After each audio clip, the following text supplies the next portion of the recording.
L'origine de la bande dessinée trouve-t-elle sa source à l'époque du Paléolithique ? La bande dessinée était-elle déjà présente dans l'art rupestre et pariétal ? Ou bien est-ce que ce sont les tapisseries de Bayeux, les tapisseries de la reine Mathilde, qui préfigurent les toutes premières BD ?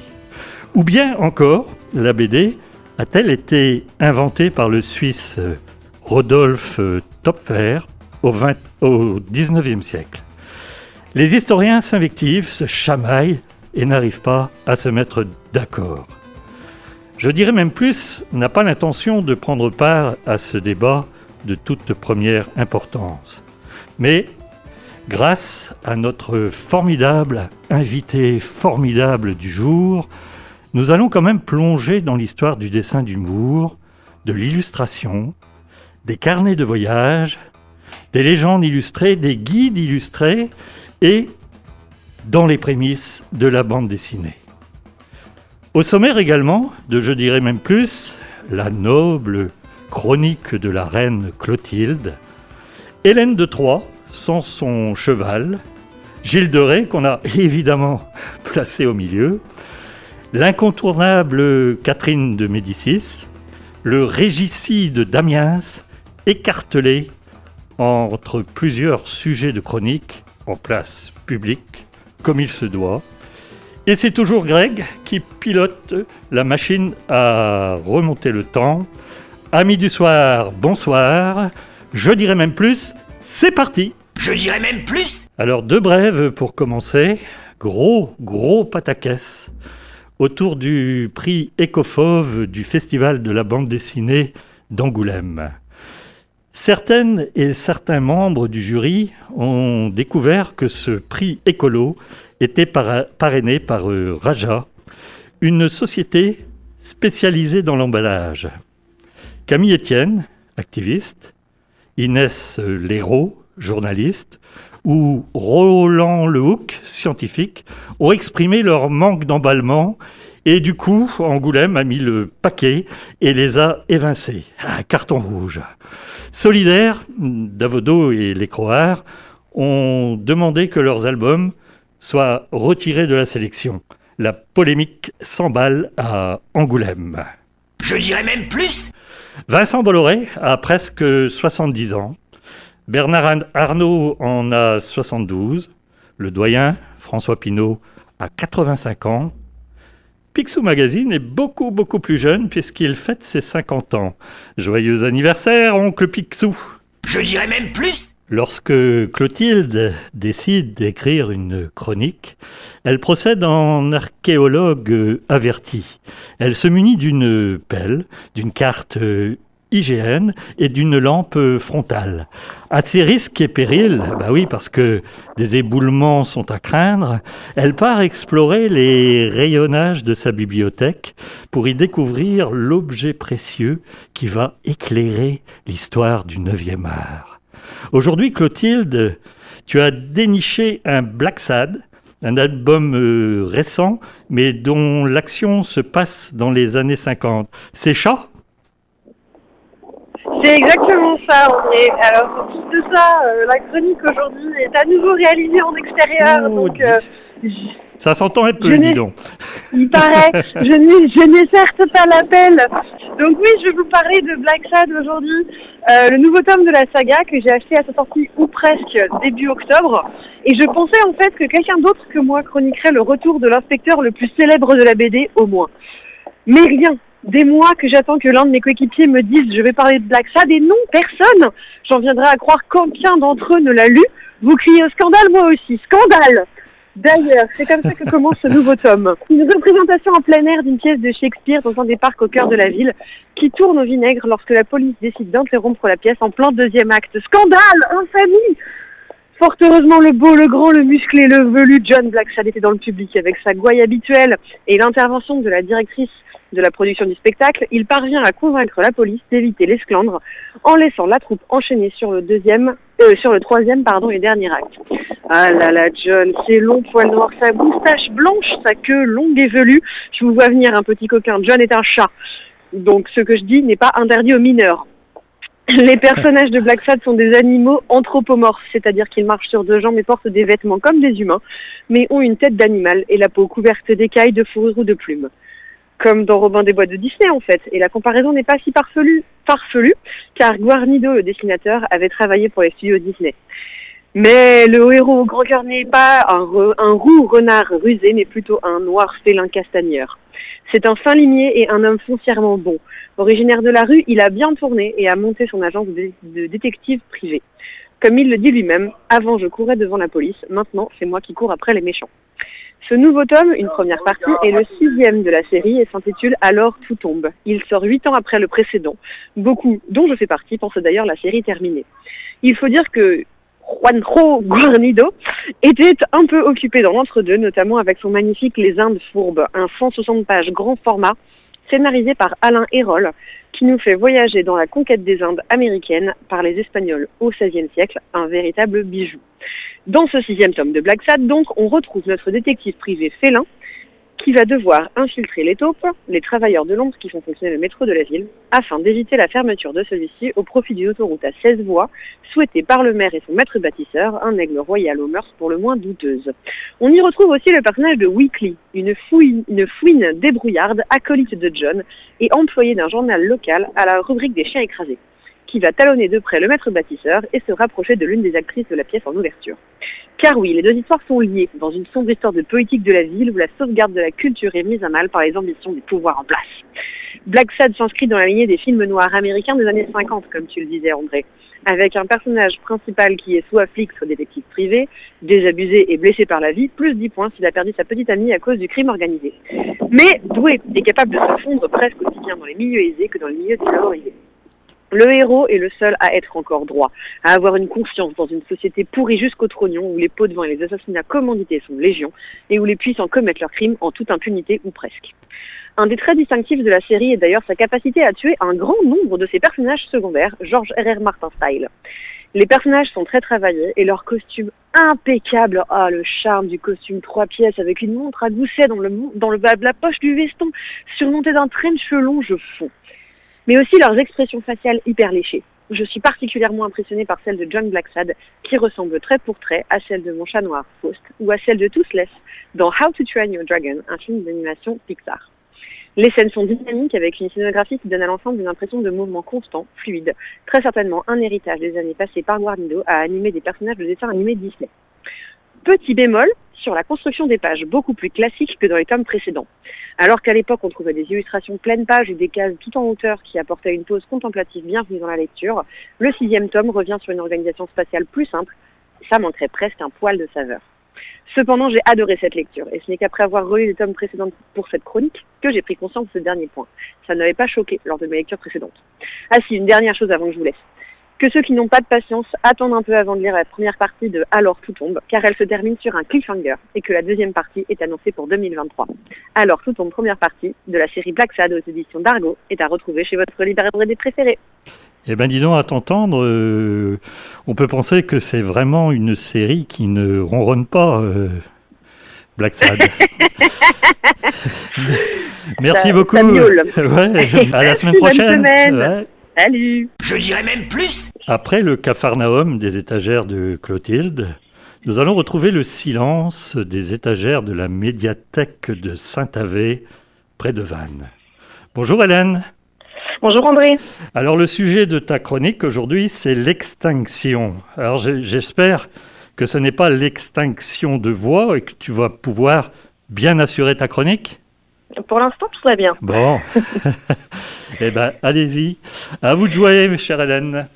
Merci. Bonjour à tous. Donc effectivement, aujourd'hui, je vais vous parler d'une BD qui s'appelle Extinction au pluriel et qui est sous-titrée Le crépuscule des espèces. Donc c'est une BD qui est sortie en mai 2021 et qui a été éditée donc en coédition entre Dargaud et Delachaux et Nestlé.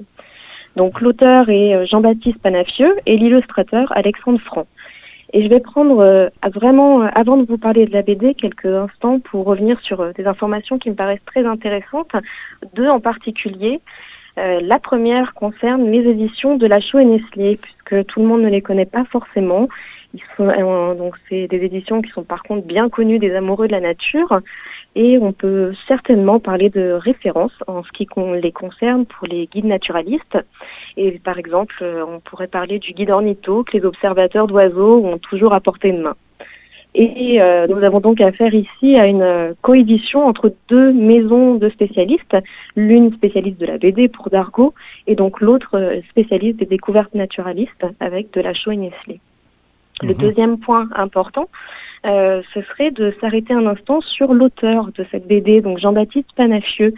Je vais commencer avec une petite partie de son CV, vous allez comprendre tout de suite pourquoi il faut s'arrêter dessus. Jean-Baptiste Panafieux est agrégé de sciences naturelles et docteur en océanologie biologique. Il est l'auteur d'un grand nombre d'ouvrages de vulgarisation scientifique et en particulier pour la jeunesse. Je peux vous inviter à découvrir ou redécouvrir la série qui est née sous sa plume et qui est intitulée L'Éveil, donc un roman dystopique à dévorer dès l'adolescence. En bref, là où je veux en venir, c'est qu'on voit déjà qu'on a affaire à un ouvrage sérieux de vulgarisation scientifique, et donc c'est bien le cas à la lecture. Cette BD est claire et complète, et l'auteur manie à la perfection l'humour et la précision. Et vu le titre, vous vous doutez bien que de l'humour, il en faut pour aborder cette thématique, donc des extinctions d'espèces, et surtout cette 6e extinction de masse qui se profile et nous concerne tous. Donc pour évoquer ça, on va suivre une journaliste qui s'appelle Emma et son caméraman Louis, qui réalise un documentaire sur les risques mortels du réchauffement climatique. Au début de la BD, ils débarquent sur une île fictive au milieu de l'océan Arctique avec une équipe de scientifiques. Donc cette équipe va leur exposer les évolutions que la Terre et ses habitants ont connues.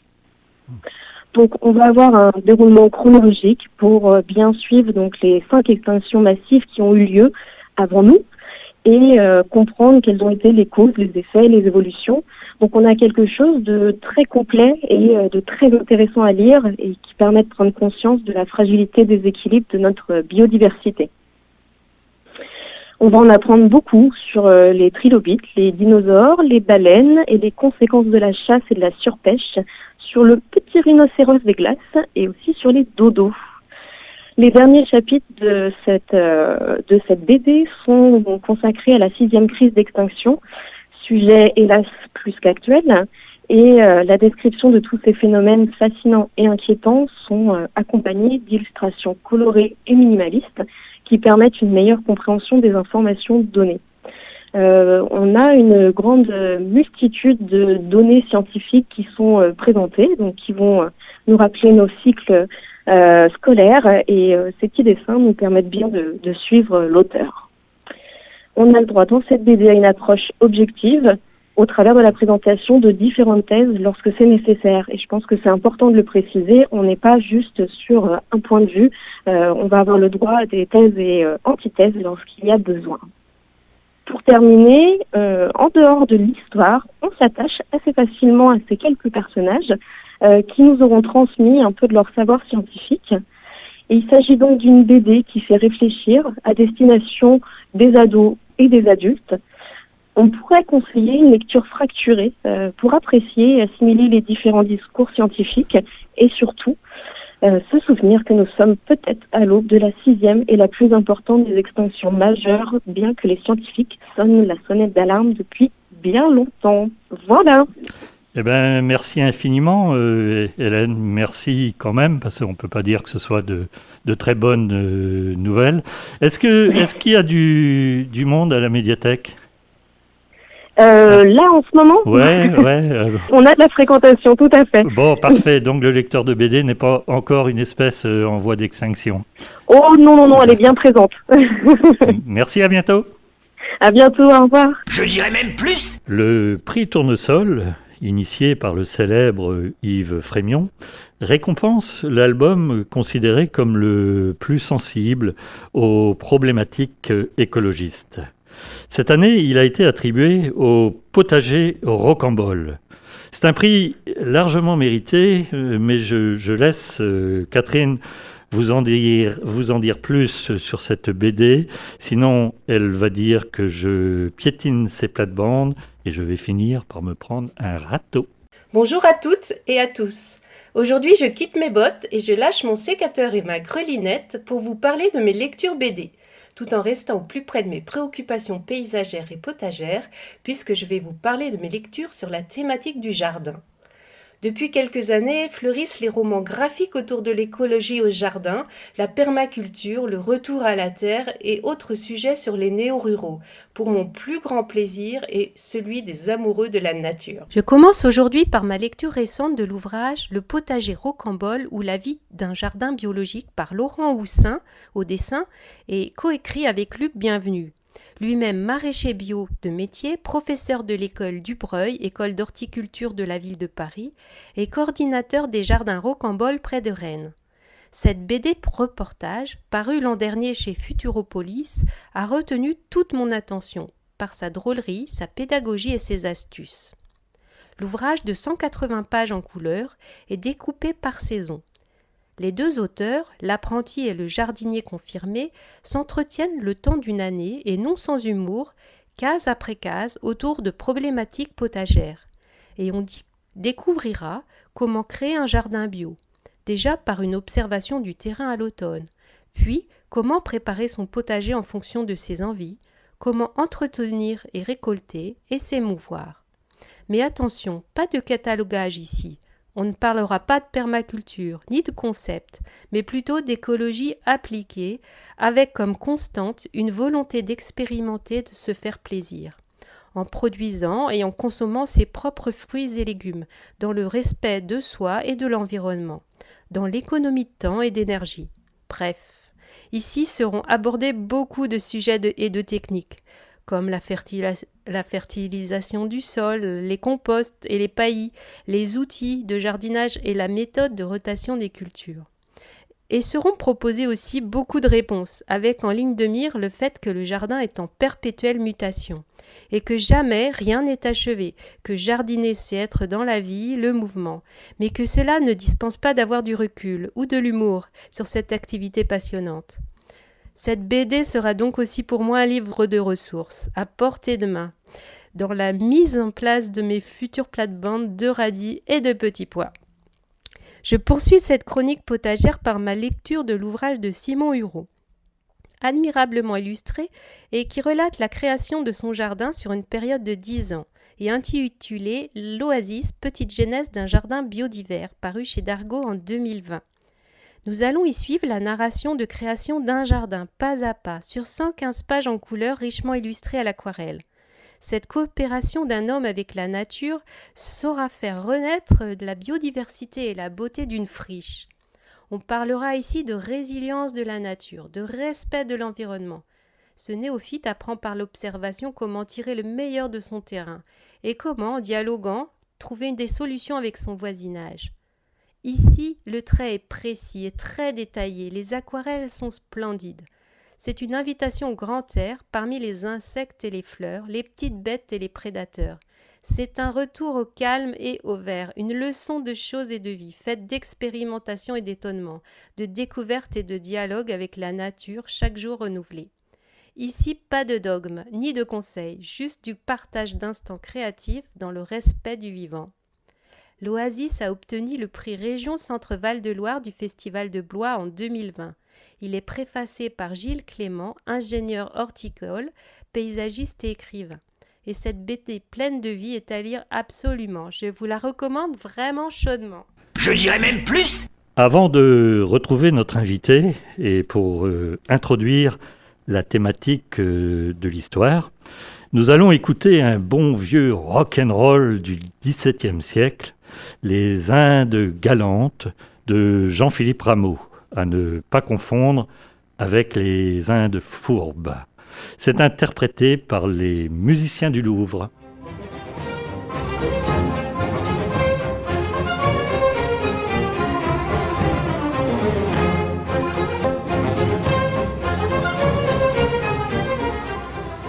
Avec notre invité, je dirais même plus, va jeter un petit coup d'œil dans le rétro.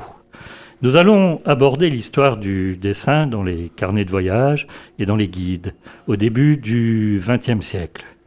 Plus près de nous, au début des années 2000, nous avons connu à nouveau une mode du carnet de voyage. Beaucoup de dessinateurs ont rendu compte de leur voyage à travers des dessins réalisés sur place. Il y a eu Jean-Charles Crahen qui a visité le Vietnam, Laurent Vicomte qui est parti dessiner l'Afrique, Emmanuel Lepage a affronté les grands froids où s'est rendu à Tchernobyl, et toujours dans le but de rapporter des témoignages dessinés.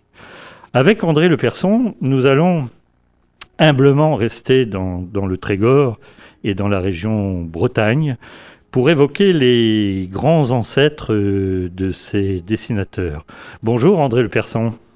Bonjour. Alors André, dans les documents auxquels tu as eu accès pour tes recherches, tu as découvert des dessinateurs remarquables, souvent injustement oubliés, et je propose que tu nous évoques quelques-uns qui t'ont particulièrement marqué. Et pour commencer, peut-être Charles Barré, dont tu as consacré un livre. Oui, alors Charles Barré, l'Agnonnais, mais pas très connu. L'Agnonnais, né en 1866, fils de commerçant, marchand de draps, ami de Charles Le Goffik, de Paul Péral et Georges Piriou, sont des fils de commerçants lagnonnais aisés, et ami également de Théophile Salin, né à Louannec en 1857. Et c'est cet homme-là qui va initier Barré au dessin et à la peinture. Alors Barré, lui, il fait des études de droit à Rennes, puis à Paris. Il est nommé avocat à Lannion entre 1890 et 1900.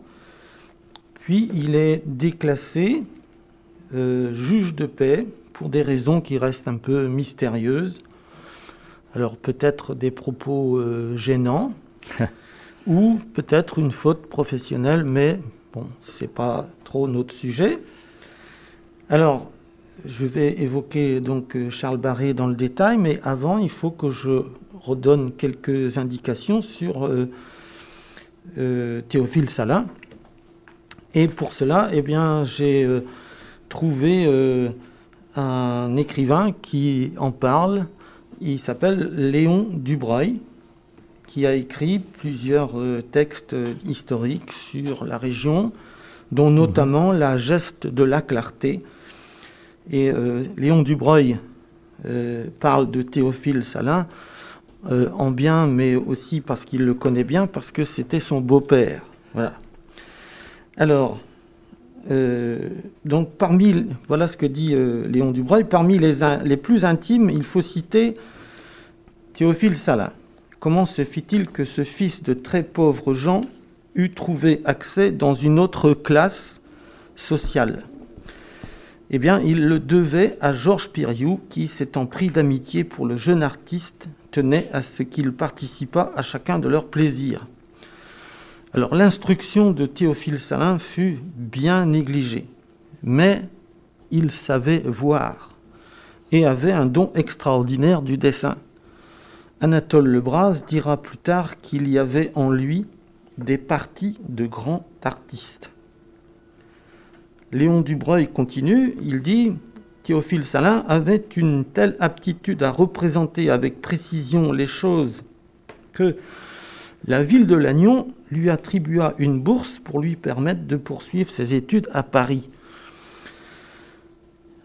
Et il fut admis dans l'atelier du peintre Gérôme. Gérôme, ça s'écrit avec un G, c'est Jean-Léon Gérôme, 1824-1904, peintre, professeur, membre de l'Académie des Beaux-Arts et sculpteur. Alors vous imaginez un petit gars du Trégor se retrouver à l'école des Beaux-Arts dans les années 1880. Voilà. Alors, Théophile Salin travailla aussi, mais comme de l'extérieur, imitant les procédés du maître, développant son aptitude naturelle à reproduire choses et gens avec la scrupuleuse exactitude des vieux peintres hollandais. Il ne s'attarda d'ailleurs pas à Paris. C'est au cours de ses vacances lagnonnaises, alors qu'il poursuivait ses études à l'école des Beaux-Arts, qu'il se lia avec Georges Piriou et par lui à Charles Barré et à Paul Péral. Alors tous ces gens-là se retrouvaient à côté de la chapelle de la Clarté, à l'auberge du Soleil couchant, tenue par la mère Aimée. La fameuse mère Aimée, oui. Aimée Le Gall, voilà, qui tenait un petit café où on pouvait manger pour pas cher. D'ailleurs, ils appelaient ça un petit trou pas cher, la Clarté. Voilà, et ils se réunissaient souvent pour, bien sûr, manger, faire bonne chère, etc., mais aussi parler de peinture, de poésie, etc., et toutes sortes de choses qui les attiraient. Voilà. Et nous avons trace de 2 tableaux de Salin, en particulier les mendiantes de la Clarté, et puis intérieur d'un café, pas situé, mais c'est à la Clarté. Ces 2 tableaux qui ont été commandés par la ville de Lannion et réalisés en 1897. Alors, je reviens à Charles Barré. Parce que donc c'est Théophile Salin qui a transmis la passion du dessin à Charles Barré. Oui. Ouais. Alors Charles Barré s'est mis à écrire dans un carnet, une espèce de guide touristique pour les touristes qui commençaient à arriver en nombre. Et il a écrit ça vers 1900, entre 1900 et 1903. Et ce qu'il a d'extraordinaire, c'est qu'on y trouve 170 dessins et 12 cartes et plans, la plupart réalisés à la plume et à l'encre violette, quelques-uns au crayon. À l'encre violette, l'encre des écoliers. Voilà. Ouais. C'était du papier, un carnet tout à fait classique. Alors, je peux en parler en détail parce que j'ai, comme tu disais tout à l'heure, j'ai fait une étude justement sur ce Charles Barré et son carnet, parce qu'on m'a prêté ce carnet et je l'ai édité en texte intégral. Ça s'appelle « Éventail et gerbes de plage bretonnes des côtes lagnonnaises ». Donc tu as eu tous ces dessins originaux entre les mains? Tous. Ouais. Son carnet, oui, je l'ai gardé pendant pratiquement 2 ans, le temps que je fasse les scans de tous les dessins, que je saisisse tout le texte, etc., quoi. Voilà. Alors, avocat, Charles Barré était un avocat, c'était quelqu'un de un peu spécial. Il se disait et il signait certains articles de presse, il signait admirateur de la justice et de la belle nature. Alors à l'époque, c'était quelque chose de nouveau que l'on parle de la belle nature. Et donc il fait figure de pionnier. Il défend le littoral et ses rochers, donc c'est un des premiers à le faire. Il défend les oiseaux massacrés, comme les calculots. Il combat les interdictions de passage sur le littoral, l'accaparement des beaux sites par ce qu'il appelle des vandales, la destruction de rochers magnifiques lors de construction de maisons, l'urbanisme incontrôlé, notamment la construction de maisons sur le domaine maritime, comme celle située tout près du phare de Ploumanac, et qui empêche le passage des promeneurs. Voilà.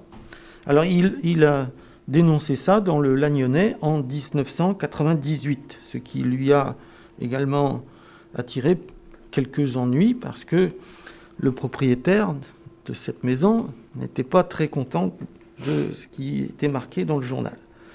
Alors Charles Barré a continué. Il a notamment écrit dans la revue Le Touring Club de France, c'est quelque chose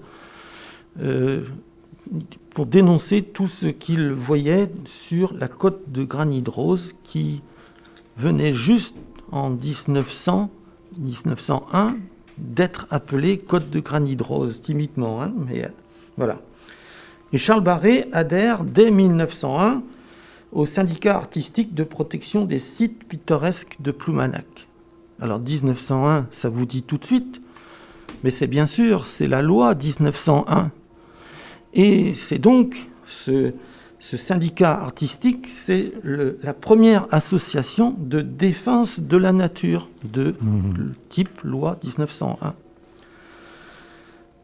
Alors Charles Barré était donc aussi photographe et il a réalisé des photographies sur plaques de verre, des endroits qu'il aimait.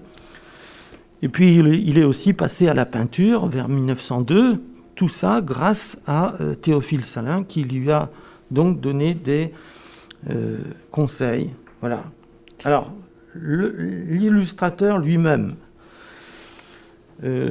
Oui, parce que avec un crayon d'une main et le guidon du vélo de l'autre, il a fait tout un périple dans le... Oui, il se promenait beaucoup à pied et avec son vélocipède, comme il disait. D'ailleurs, j'ai retrouvé une photo de lui sur son vélocipède. Voilà. Alors, l'examen de ces illustrations montre qu'il réalise au préalable une esquisse au crayon dans son carnet. Et s'il en est satisfait, il la repasse à l'encre, puis il gomme les diverses traces de crayon. Et ensuite, il peaufine et il finit avec les détails. Alors, tous ces dessins sont effectués avec une minutie qui émerveille, tant leur exécution représente un nombre incalculable d'heures de travail. Donc, le sens marqué de l'observation et de l'exactitude des dessins laisse admirateur. Alors, de façon générale, les proportions sont bien exactes. Le port de l'Agnon, les maisons de la place du Centre, les différents rochers, le clocher de la Clarté, etc. Dans l'ensemble, les représentations reflètent bien la réalité. Il y a quelques petites erreurs qui apparaissent quand on examine attentivement ces dessins. Bon, alors s'il y a un reproche à lui faire, c'est d'avoir un peu déformé certains bâtiments. Comme sur ce dessin de Tréberdin qui montre le panorama de la plage, enfin du port de Trozoul, vu du haut de la côte. Et on y aperçoit le château de Kernelly, qui vient juste d'être construit. Et ce château est affublé d'une tourelle qui est nettement plus élancée que l'autre. Alors c'est le cas aussi pour la gentilhommière de l'île Grande, mais on s'interroge et on se pose la question, faut-il vraiment y voir là une faute ? N'est-ce pas plutôt le désir de l'auteur de caricaturer ces constructions, les rendre moins jolies, d'un genre nouveau, qui ne sont guère à son goût ? Alors il dit qu'elles ont l'aspect de villas de style rococo ou d'imitation de châteaux.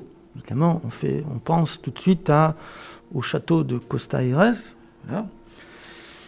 Et pour confirmer sa réprobation, il ajoute en 1927 que ces constructions représentent de véritables affronts à l'esprit artistique et sentimental de tout véritable breton. Voilà. Bon. Alors, les panoramas et les vues d'ensemble, de même que les perspectives, sont justes en général. On sent que le dessinateur a effectué une recherche ou une réflexion pour trouver l'angle parfait et la vue qui mettra le site en valeur. Et à cette fin, il utilise même une technique particulière qui consiste à prendre de la hauteur, comme si la vue était prise d'un ballon. Alors on dirait actuellement d'un drone, vous voyez, mais c'était dans le but de donner une vision inhabituelle ou unique que le promeneur ne trouvera pas, évidemment. Alors cette pratique ou artifice qui se retrouve souvent chez les peintres est indéniable dans plusieurs de ses croquis. Voilà. Et on sent sans doute l'influence de Théophile Salin qui lui a donné des indications pour réaliser le sens du cadrage, des plongées, des contre-plongées, etc. Ouais. Alors, on peut affirmer que Charles Barré dessine parfois d'après une photo, peut-être une photo qu'il a prise lui-même, et non pas d'après ce qu'il voit in situ, sinon il lui faudrait trop de temps pour réaliser ses croquis. Alors, André, donc Charles Barret, ces dessins, on peut les admirer dans le guide donc, que tu as réédité. Oui. Et je voudrais qu'on évoque maintenant Théophile Jean-Marie Bunel. Ouais. Tout à fait. Alors, je ne connaissais pas Théophile Jean-Marie Bunel, c'est en cherchant justement des illustrations du genre de Charles Barret, des illustrations de la côte de granit rose, que j'ai trouvé quelques illustrations de Théophile Jean-Marie Busnel. Alors, c'est un artiste rennais qui se met à parcourir la Bretagne à partir de 1870. Et il dessine pour illustrer des écrivains bretons tels que Paul Féval, Émile Souvestre, Auguste Brizeux, Arthur de la Borderie ou François-Marie Luzel. Alors c'est un artiste qui est un peu méconnu et son métier c'est dessinateur pour les chemins de fer de l'Ouest. Et avec ce métier, il peut ainsi voyager facilement dans toute la province à la recherche de vues intéressantes. Voilà. Et c'est intéressant parce qu'il continue de dessiner ou de graver alors que la photographie commence à se développer. Voilà. Alors, près de 200 de ces illustrations sont conservées au musée de Bretagne à Rennes. Il a dessiné, par exemple, tout le vieux Rennes, les vieilles maisons de la place Sainte-Anne, des places des Lys, les façades des maisons, les églises, les escaliers intérieurs, etc. Voilà. Et de son passage sur la côte lagnonnaise, il nous reste 5 illustrations de Trégastel, qu'il a intitulées « La pierre pendue »,« Les chevaux »,« Les champignons »,« Le polype »,« La grève de Cospors », 2 de Ploumanac, le phare et le moulin à mer. Donc, ce qui montre son intérêt pour tout ce qui est rocher ou paysage qui est particulier. Voilà. Alors, Théophile Jean-Marie Bunel, il a un fils, Théophile Hyacinthe Bunel, donc le fils de Jean-Marie, est un pionnier de la bande dessinée. Oui. Ouais. Théophile Hyacinthe a travaillé pour le journal de Montréal, La Patrie, puis La Presse. Il a notamment écrit et dessiné Les aventures de Timothée. Et ainsi, on peut dire que la BD française est née au Canada en 1904. Oui, voilà. Et on peut aussi dire que la BD québécoise est née grâce à un pionnier breton. Oui. Ouais, qui a donc exporté son talent outre-Atlantique. Oui. Alors, pour préparer cette émission, André, tu m'as prêté un album de Mars. Et Mars est un dessinateur humoriste remarquable. Alors, une magnifique découverte. Ces pages sont maquettées comme des planches de BD, avec quelques cases rondes, comme dans les albums de Bécassine. Est-ce que tu peux nous parler un peu plus de ce Mars que j'ai trouvé vraiment un dessinateur exceptionnel?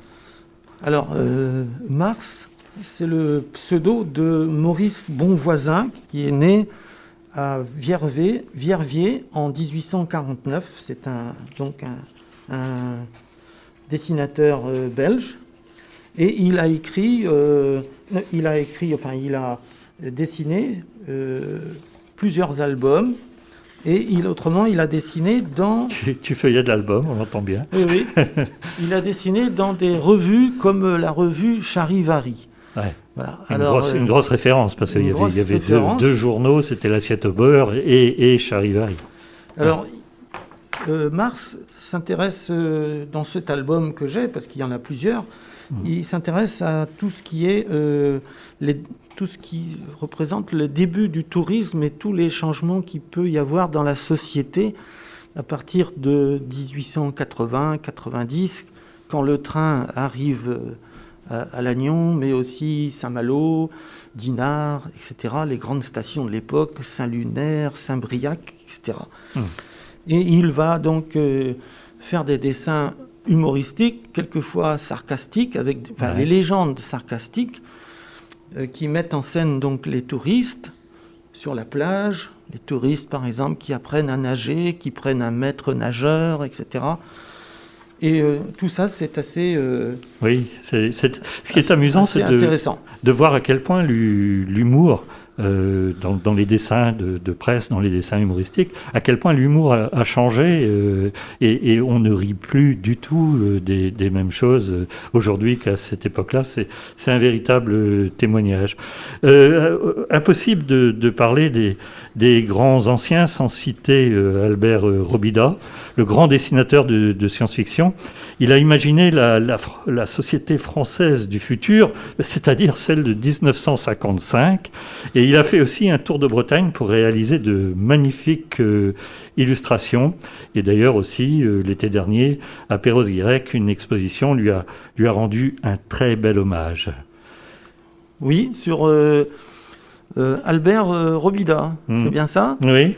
Eh bien, Albert Robida, je me demande justement s'il n'a pas influencé Charles Barré dans ses dessins, parce qu'il a publié en 1892 un gros livre illustré de dessins sur la Bretagne. Voilà. Alors c'est un dessinateur français né à Compiègne, auteur, aquarelliste, graveur, dessinateur de presse en 1866, reporter de guerre en 1870, voilà, avec des dessins et des croquis incisifs ou humoristiques. Et puis, donc, il a entrepris de décrire la vieille France. Alors, mais c'était l'époque où la photographie faisait son apparition, donc son éditeur n'a pas voulu lui donner trop d'importance et à un moment donné lui a dit stop, parce qu'il venait de faire 4 régions, la Normandie, la Bretagne, la Touraine et la Provence. Et l'éditeur a vu qu'il était temps de passer à la photographie plutôt qu'au dessin. Alors, mais Albert Robida a quand même énormément marqué les générations de dessinateurs suivantes. Je le soupçonne d'avoir énormément influencé René Pélos, le grand dessinateur des pieds nickelés, notamment. Ouais. On retrouve dans le trait de Pélos une influence qui ressemble vraiment au dessin de Robida. Alors oui, Robida, c'est quelqu'un qui est très minutieux au crayon. Ses proportions sont très exactes. Personnages, les chevaux, les charrettes, les bateaux. Bon, il est attiré par les vieilles pierres, les monuments, etc. Même les mégalithes. Et puis surtout, il aime le mouvement. Et on voit dans les gens qu'il dessine une attitude particulière. On reconnaît par exemple la femme qui est en train de prier, ou bien les lavandières qui sont penchées sur le linge, les marchandes, les promeneurs, les joueurs de biniou, avec la façon de tenir le biniou correctement. Ça ne s'invente pas, il a bien observé les cortèges de mariage, etc., les bateaux. Il dessine tout. Voilà. Et alors, ce que j'ai découvert aussi, toujours en cherchant des illustrations sur la côte de Granit Rose, c'est que Albert Robida a eu une fille, Émilie Robida, qui est née en 1881, qui a commencé sa carrière artistique à l'âge de 19 ans. Donc vous imaginez, pour l'exposition universelle de Paris. Voilà, une aventure, quelque chose d'exceptionnel. Elle a participé avec son père à cette aventure. Alors, elle signe ses dessins Émilie Robida jusqu'en 1908, date de son mariage avec un monsieur Boucher. Elle signe alors Émilie Robida Boucher. Et j'ai trouvé un dessin d'Émilie Robida, donc un dessin qui date entre 1900 et 1908, qui représente les troglodytes de Ploumanac, c'est-à-dire une famille, la seule famille qui vivait sous des rochers à Ploumanac. Et ils ont vécu tout le temps sous des rochers. Alors le père, c'était Job arrière en breton, c'est-à-dire Job les poules, qui vendait des poules. Voilà.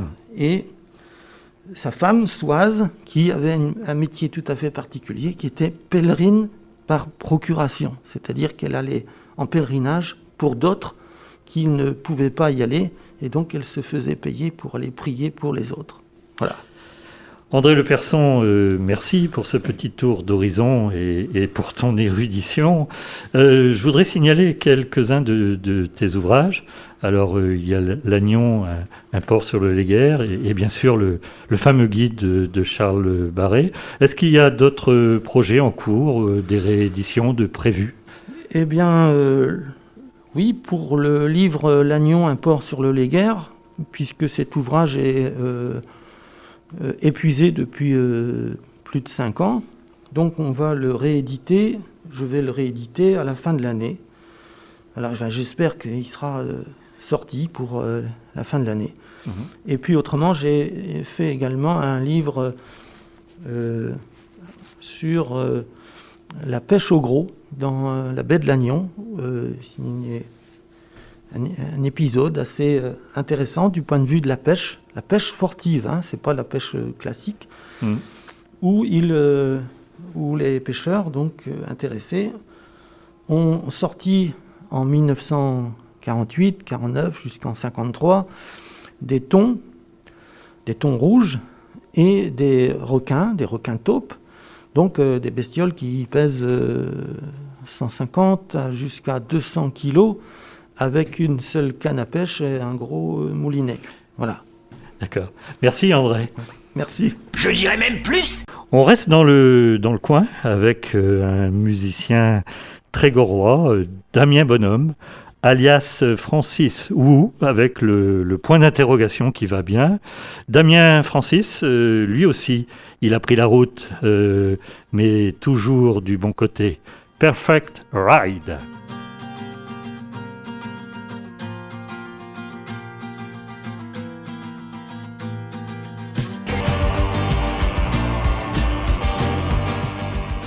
Sans transition, on passe d'un Damien à l'autre. Si notre Damien a eu vent de la thématique du jour, il va peut-être nous parler des pharaons d'Égypte, de Jules César et de la conquête de la Gaule, de Jeanne, la pucelle des Vergondés. Mais si ça se trouve, Damien, il va simplement nous parler de bande dessinée. Avec Damien, on ne sait jamais. Avec Damien, tout est possible et c'est tant mieux. C'est pas pour me vanter, mais j'ai un téléphone plus intelligent que la moyenne d'entre nous dans ce studio. Et qui dit smartphone dit « je peux lire un webtoon dans le métro ». Webtoon, Kezako. C'est un format de BD adapté à la lecture sur un écran de téléphone. Format carré donc pour des cases qui ne sont pas reliées entre elles dans la page, mais qui se lisent indépendamment les unes des autres et s'enchaînent en scrollant de haut en bas. Bref, le format idéal pour téléphone à lire dans les transports. Un webtoon est un manhwa, comprendre manga coréen, publié en ligne. Plus largement, le terme s'applique à des bandes dessinées en ligne, pas toujours d'origine sud-coréenne. C'est un format qui s'est pas mal développé depuis 2003. Les portails publient régulièrement des webtoons qui sont disponibles gratuitement. Selon David Welch de Bloomberg, les bandes dessinées représentent un quart de toutes les ventes de livres en Corée du Sud. Plus de 3 millions d'utilisateurs coréens ont payé pour accéder à des manhwas en ligne. Et 10 millions d'utilisateurs lisent des webcomics gratuits. Aujourd'hui, il y a autant de fanfics que d'auteurs professionnels. Les auteurs asiatiques sont traduits dans toutes les langues d'Asie du Sud-Est et d'Occident. Et les webtoons occidentaux sont traduits à leur tour. C'est un format de lecture universel ultime. Avec cette limite pour les professionnels, au début des adaptations, qui ont vu leur œuvre papier recadrée à ce format case par case, pour pouvoir être lu sur un écran de téléphone. Lire une planche entière scannée sur un téléphone est pénible, il fallait trancher. Je vous renvoie à nos jeunes années, quand les films panoramiques étaient compressés et amputés pour passer sur les télé 4/3 avec le procédé pan-et-scan. Ça n'a rien de nouveau. Aujourd'hui, les œuvres ne sont plus scannées de BD ou de manga existants, mais éditées et directement adaptées au format scrolling, avec en moyenne de 40 à 80 chapitres attendus à jour fixe par les fans. On va prendre un exemple.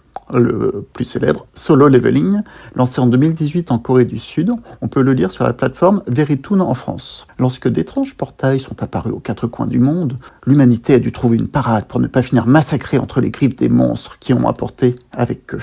Dans le même temps, certaines personnes ont développé des capacités permettant de chasser. Ces combattants intrépides n'hésitent pas à foncer au cœur des donjons pour combattre les créatures qui les abritent. Bref, Solo Leveling, de Ready Studio pour le dessin et Shugong pour le scénario, a livré son dernier chapitre webtoon le 31 décembre 2021. Solo Leveling totalise 179 chapitres pour sa publication chez Kabook. Si chaque volume papier regroupe 12 chapitres, on estime que l'édition fera 15 tomes, car en effet, Solo Leveling va avoir son adaptation manga papier. Son adaptation en jeu vidéo n'a pas tardé non plus. Il est tellement publicité qu'une pétition circule pour l'adapter en animé. Le modèle webtoon n'est pas encore rentable en Europe. Il rapporte déjà des centaines de millions d'euros en Asie du Sud-Est, avec les premiers épisodes offerts à la lecture pour accrocher le lecteur. La suite est à acheter sur la plateforme. On y trouve pas mal de romances, de dramas, des séries pour les groupes de K-pop, de l'action, de l'aventure, tout ce qu'on trouve en BD ou en manga. Le trajet visuel en moins. Ça s'éloigne de la BD et ça s'apparente davantage à un storyboard au format série télé. Depuis 2011, Daily Toon, créé par Didier Borg, un ancien de chez Casterman, a ouvert la voie d'une plateforme pour concurrencer les éditions pirates en France. Puis, Webtoon Factory, qui rassemble plusieurs éditeurs franco-belges. Il constate que les deux supports ne viennent pas se concurrencer, que le webtoon offre une nouvelle forme de narration. Le webtoon est même parvenu à faire oublier ce vieux cliché de merde, selon lequel la BD, c'est pas pour les filles. Daily Toon compte une majorité d'abonnés EES. Et j'ai presque fini. C'est toujours un peu bizarre, ta façon de conclure brutalement les chroniques. C'est pas pour la ramener, tout était dans le presque fini. Les fans les plus hardcore de la GDMT Radio s'en souviennent. J'avais critiqué la rareté des ellipses dans les romans graphiques en mettant en exergue la supériorité de la BD traditionnelle sur ce format trop littéraire. Aucun démenti n'est venu me contredire sur notre Facebook, Twitter ou Instagram, @JDMP Radio, ni sur notre mail jedirais-même-plus-radio@gmail.com. J'en déduis qu'aucun argument contraire ne peut m'être opposé. Il reste néanmoins la possibilité de revoir mon postulat avec le replay Je dirais même plus radio sur YouTube et de commenter les assertions. Et là, c'est fini. Si le budget de l'émission le permet, nous allons t'équiper d'un buzzer pour que tu puisses nous indiquer clairement la fin de ta chronique. Et merci Damien, à la semaine prochaine. Je dirais même plus. La chronique de Gilles prend son départ avec Franck Biancarelli. Elle s'engage dans des chemins tortueux et puis elle s'égare sur des routes parallèles pour finalement se retrouver tant bien que mal à destination. Un conseil, pour bien suivre Gilles, munissez-vous du guide du chroniqueur. Bonjour André et bonjour les gens. Lors de notre 16e numéro, Franck Biancarelli a évoqué le test de Bechdel. Alors je profite de cette chronique pour vous en dire un peu plus. D'abord, situons Alison Bechdel. C'est une autrice américaine qui a écrit au moins un chef-d'œuvre intemporel, l'immense Fun Home, qu'il vous faut lire sans attendre dès que notre émission sera terminée, bien entendu. Alison Bechdel s'est faite connaître par une série de strips, Dykes to Watch Out For, soit Gwyn's à suivre pour l'édition française. Dans cette série, elle a fait un strip paru en 1985, intitulé La Règle, où une femme propose à une autre de l'accompagner au cinéma. La seconde n'accepte que si c'est pour aller voir un film qui respecte 3 règles. Il doit y avoir au moins 2 femmes nommées complètement, nom et prénom dans l'œuvre. Ça, c'est le 1. La règle numéro 2, que c'est au moins 2 femmes complètement nommées parlent ensemble. Et la règle numéro 3, enfin, que c'est au moins 2 femmes complètement nommées qui parlent ensemble, parlent de quelque chose ou quelqu'un qui est sans rapport avec un homme. Si l'œuvre répond à ces 3 critères, le test est réussi. Bien évidemment, les 2 héroïnes de ce strip, ne trouvant aucun film passant le test, décident de ne pas aller au cinéma. Ce test de Bechdel se nomme en réalité test de Bechdel-Wallace, car Alison Bechdel ne s'est jamais cachée avoir emprunté l'idée à son amie Liz Wallace. Ce test est un indicateur de sexisme des œuvres qui ne mettent en valeur qu'un faible nombre de personnages féminins, la plupart du temps pour servir de faire-valoir aux personnages masculins. Toujours nous venant des États-Unis, une autre idée intéressante vient d'un article de Catapolite paru dans le New York Times en avril 1991 qui évoquait des œuvres où les garçons sont centraux et les filles en périphérie, les garçons des individus tandis que les filles sont réduites à des stéréotypes, et où les garçons définissent le groupe, son histoire et ses valeurs, tandis que les filles n'existent que dans leur relation aux garçons. Et cela nous ramène à la BD, puisque l'article de Catapolite parlait du Smurfette Principle, soit chez nous le syndrome de la Schtroumpfette, puisque la Schtroumpfette en question est le seul personnage féminin du village des Schtroumpfs. On eût pu parler tout autant du syndrome de Bianca Castafiore, évidemment. Revenons au test de Bechdel-Wallace qui a généré un ajout que j'adore, qui est le test de la lampe sexy imaginé par la scénariste de comic books Kelly Sue DeConnick. Elle a travaillé notamment sur Aquaman, Miss Marvel et Captain Marvel. Ce test stipule que si vous pouvez remplacer votre personnage féminin par une lampe sexy et que l'histoire continue de fonctionner, alors vous avez peut-être besoin de la revoir. Les femmes doivent être des protagonistes, pas des objets. Appliquez le test de Bechdel-Wallace aux œuvres que vous voyez ou que vous lisez, c'est édifiant. Et pour revenir à la BD sur un petit exemple pas du tout choisi par hasard, histoire de montrer que ce sont des questionnements complexes. Si vous avez lu le dernier Lucky Luke de Mathieu Bonhomme, Wanted Lucky Luke, qui échoue dès la couverture au test de Bechdel-Wallace, eh bien, on peut se demander si c'est une BD sexiste, ou bien si son auteur n'a pas essayé de mettre en abîme le sexisme d'une BD de référence justement, mais bien dans son époque. Et j'y mets tous les guillemets nécessaires. To fail or not to fail au test de Bechdel-Wallace, that is the question que l'on devrait se poser plus souvent. Merci. Je dirais même plus. Eh bien voilà, je dirais même plus, c'est fini. On range le vélo de Charles Barret. On quitte la rutilante soucoupe volante d'Albert Robida. Et on referme le parasol de Mars. Merci à tous nos chroniqueurs historiques, merci à André Leperson, passionné d'histoire, et merci à Greg qui a tout assuré sans faire d'histoire. On se retrouve la semaine prochaine sur Millennium et n'importe où et n'importe quand sur les réseaux sociaux. Amis du soir, bonsoir.